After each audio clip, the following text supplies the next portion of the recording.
Hi guys, today we are talking about cirrhosis. Now, cirrhosis is a chronic, irreversible liver disease. Inflammation and fibrosis of liver cells or hepatocytes leads to the formation of scar tissue within the liver. This causes obstruction of hepatic blood flow and impedes proper liver function. Now, impaired liver function, the liver is sick, so it's not functioning properly. We're going to see impaired protein metabolism, increased drug toxicity because the liver cannot metabolize. We're going to see decreased coagulation factors, increased ammonia levels, and increased bilirubin levels. We're going to see increased LFTs or liver function tests, which include ALT, AST, and ALP. We're also going to see impaired glucose or blood sugar regulation. Now let's talk about some of the complications.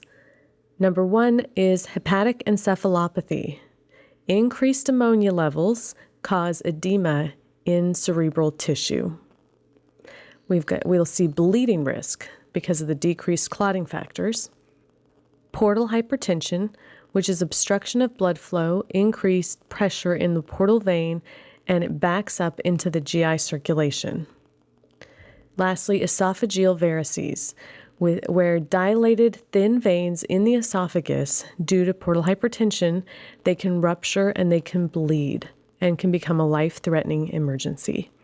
So again, the complications are hepatic encephalopathy, bleeding risk, portal hypertension, and esophageal varices. Now let's talk about the assessment. We are going to see with these patients malaise and general fatigue, possibly anorexia or loss of appetite, increased bilirubin levels, jaundice with scleral icterus, dark urine, and clay-colored stools, and impaired protein metabolism, which causes edema, ascites, increased ammonia. Hepatic encephalopathy, which will present with disorientation, altered level of consciousness, and asterixis, which is a flapping hand tremor. Inflammation, where we see pain in the right upper quadrant, hepatomegaly, splenomegaly, portal hypertension, which could lead to hemorrhoids, varicose veins, esophageal varices that can cause a massive GI bleed and vomiting of blood, and then impaired coagulation, anemia, bleeding, and bruising easily. Now let's talk about how we're going to manage this. What's our therapeutic management? The first is that we're going to go over is medications. We'll use or may see analgesics, vitamin K for clotting factors, antacids to decrease irritation on the esophagus, lactulose to decrease the ammonia levels, blood products if there's bleeding, and diuretics to remove fluid. Paracentesis to drain abdominal fluid. Dietary restrictions, we may need to restrict fluid, protein intake, and sodium. Esophageal varices, we're going to do an endoscopy to cauterize, clip, or band the varices to prevent bleeding, or a Sengstaken, Blakemore, or Minnesota tube, balloon inflated in the esophagus to put pressure on the bleeding varices.